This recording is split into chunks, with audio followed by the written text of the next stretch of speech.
Sabi nila, ang totoong pagmamahal ay hindi binabase sa dami ng pera. Ngunit sa ating lipunan, madalas nagiging basihan ang estado nito sa buhay, trabaho at itsura ng isang tao.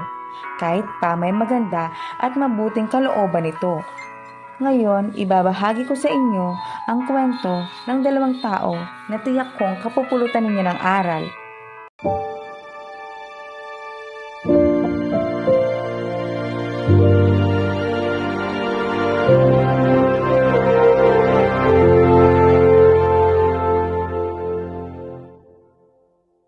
Ang bida sa ating kwento ay isang magandang binibini na si Mary Ann na nagmula sa isang mayaman at kilalang pamilya.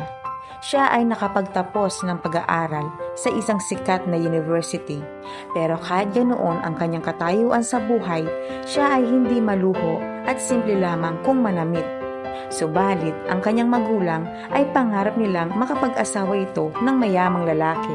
Isang araw ay dumalo sa isang selebrasyon ang kanyang ina at nakilala nito ang anak ng kanyang kaibigan na nagmula sa mayamang pamilya na nagmamay-ari ng mga malalaking negosyo at kilala din sila sa kanilang lugar. Kaya naman, ang lalaking ito ang gusto ng kanyang ina para sa kanyang anak at gumawa siya ng paraan upang magkakilala ang dalawa. Ngunit isang araw ay mayroong isang pangyayari na nagpabago sa takbo ng buhay ng dalawang mag-ina. Isang beses sa isang buwan ay pumupunta si Mary Ann sa isang animal shelter para magbigay ng pagkain para sa mga aso at pusa. Sobrang bait ni Mary Ann sa mga hayop. Isang araw ay nakilala niya ang isang mahirap na binata na nagngangalang Thomas. Isang beses sa isang linggo ito pumunta sa animal shelter sapagkat sinusuportahan nito ang kanyang pag-aaral. Lagi sila rito magkasama, nagkukwentuhan at nagtatawanan at madalas magkasama kung kumain.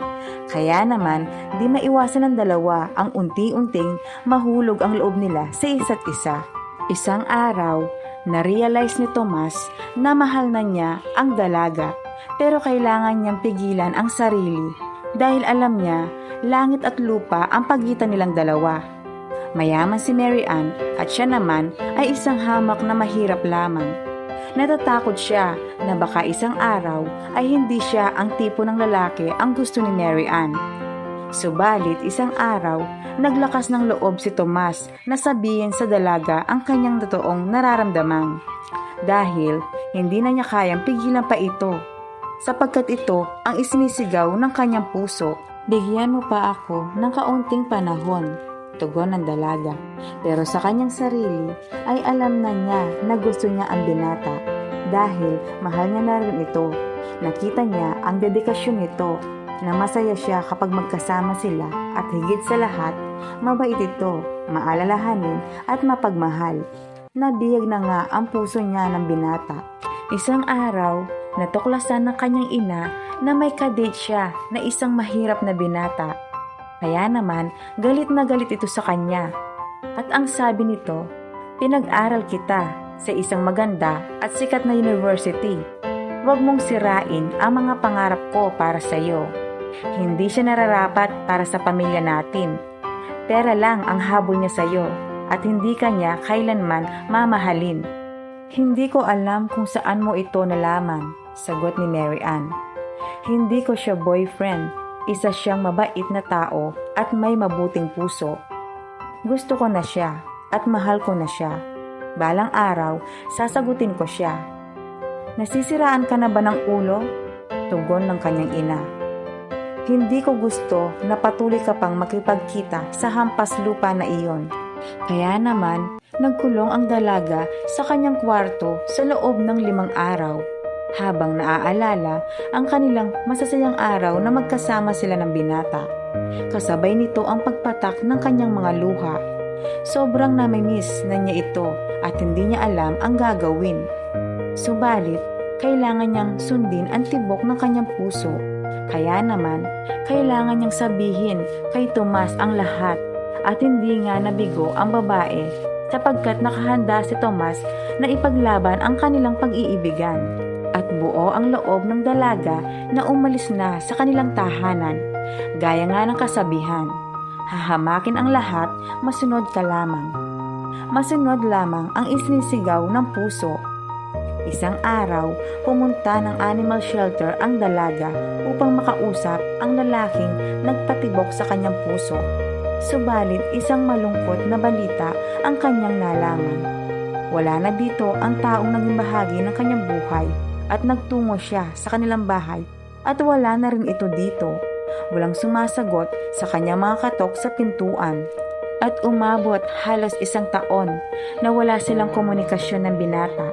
Kaya naman sobrang malungkot at nadurog ang puso ng dalaga sa biglang pagkawala ni Tomas at hindi niya alam ang totoong dahilan ng biglang pagkawala nito. Isang araw, ang kanyang ina ay mayroon itong ipinakilala na isang binata na nagngangalang Nicolas. Siya ang gusto ng kanyang ina para sa kanya. Siya ang nararapat para sa iyo, anak, tugon ng kanyang ina. Kagaya mo, galing siya sa isang mayamang pamilya. Hindi kanya iiwan na gaya ng ginawa sa iyo ng mahirap na lalaking minahal mo. Ilang mga buwan na ang lumipas, unti-unti nang nakakalimutan ni Mary Ann ang unang lalaki na kanyang minahal. At makalipas ang 2 taon ay pumayag na magpakasal kay Nicolas. Sa bawat araw na lumipas, sobrang excited ang babae para sa nalalapit nilang pag-iisang dibdib ni Nicolas. Subalit, isang nakakagimbal na lihim ang kanyang natuklasan.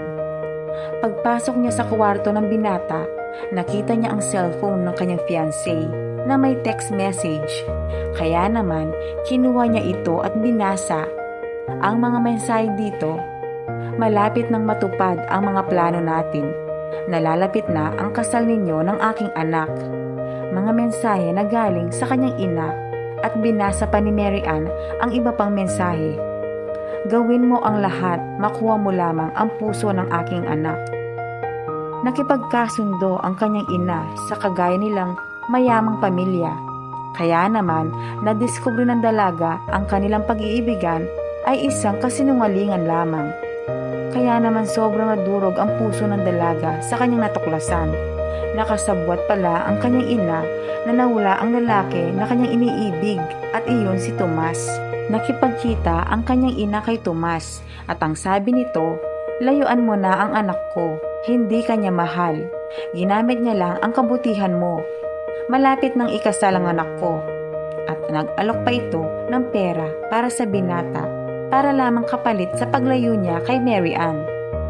Subalit, tinanggihan nito ni Tomas at ganito na lamang ang nasabi ng kawawang binata. Hindi ko na po guguluhin ang anak ninyo sa kanyang fiancé. Ako na lamang po ang aalis at magpapakalayo-layo na. Kahit masakit, tatanggapin ko. Mahal na mahal ko po ang anak ninyo. Dagdag pa nito. Sa natuklasan ni Mary Ann, hindi siya sumipot sa kanilang kasal at umalis siya sa kanilang bahay at lumipat sa isang hotel para doon manirahan. Kaya naman, sobrang nagulat ang lahat sa pagkawala ng dalaga. Makalipas ang ilang araw, agad niyang hinanap ang lalaking nagpatibok ng kanyang puso. Hinanap niya ito sa lahat ng mga animal shelter sapagkat alam niya na hindi ito titigil sa pagtulong sa mga inabando ng mga hayop. Sa walang tigil na paghahanap, kanya ngang nagdiskubre na naroon si Tomas. Pero sa kasamaang palad, wala ito doon ng mga oras na iyon. At sinabi pa ito sa kanya na pumupunta ito tuwing araw ng Martes. Kaya naman, nag-uumapaw sa tuwa ang nasa puso ni Mary Ann nang marinig ito mula sa kanyang kausap. At dumating na nga ang araw ng Martes. Sobrang excited si Mary Ann na muling makita ang binata.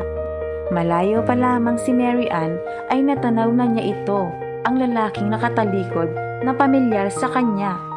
Kaya naman, patakbo siyang sumisigaw at isinisigaw ang pangalan ng binata. Biglang napalingon ng binata, naramdam mo ang pagkagulat sa kanyang mga mata at pumatak ang mga luha nito nang makita ang dalaga at bigla namang napatigil si Mary Ann habang nakatitig sa mga mata nito. Kasabay nito ang pagpatak ng kanyang mga luha at sinalubong ang isa't isa at nagyakapan ng mahigpit. at humingi siya ng kapatawaran mula dito. Ilang mga minuto ang lumipas, hindi sila makatingin sa isa't isa. Bakit hindi mo ako tinawagan? Bakit ka naglaho na wala ka man lang sinasabi sa akin? Sambit ng dalaga sa binata. Niloko mo lang ako, tugon ng binata. Nagsinungaling sa iyo ang aking ina, tugon naman ng dalaga. Kaya naman, umiyak ang dalaga sa balikat ng binata at sinabi ang lahat sa kanya. At nauunawaan naman nito ng binata ang lahat ng pangyayari sa dalaga. Lumipat kami ng tirahan kasama ang aking pamilya. Sambit pa nito sa dalaga. Sapagkat hindi na ako umaasa na muli pa tayong pagtatagpuin ng tadhana. Sapagkat nang malaman ko mula sa iyong ina, magpapakasal ka na sa ibang lalaki. At muli nilang niyakap ang isa't isa. Sa pagkakataong ito, muli nilang ipinagpatuloy ang kanilang pag-iibigan at wala nang makakapigil pa. At sumama na ang babae sa lalaki. Lumipas ang ilang taon ay nagpasya na silang mag-isang dibdib. Kasama sa imbitasyon ang ina ni Mary Ann. Subalit hindi ito nakarating sa araw ng kanilang kasal. At makalipas ang ilang mga buwan, nagbunga na ang pagmamahala ng dalawang taong ito. Kaya naman ang ina ni Mary Ann ay nagdurugo ang puso dahil gusto niyang makita ang magiging apo niya. At napatawad naman ni Mary Ann ang kanyang ina. Kaya naman lalong tumibay ang pag-iibigan ng dalawang taong ito. Ang ating kwento ay nagsasabi na walang pinipili ang pag-ibig, mayaman man o mahirap. Tayo'y pantay-pantay lamang. Ang pagmamahal ay hindi batayan sa pera, kundi minahal natin ang buong pagkatao ng ating iniibig.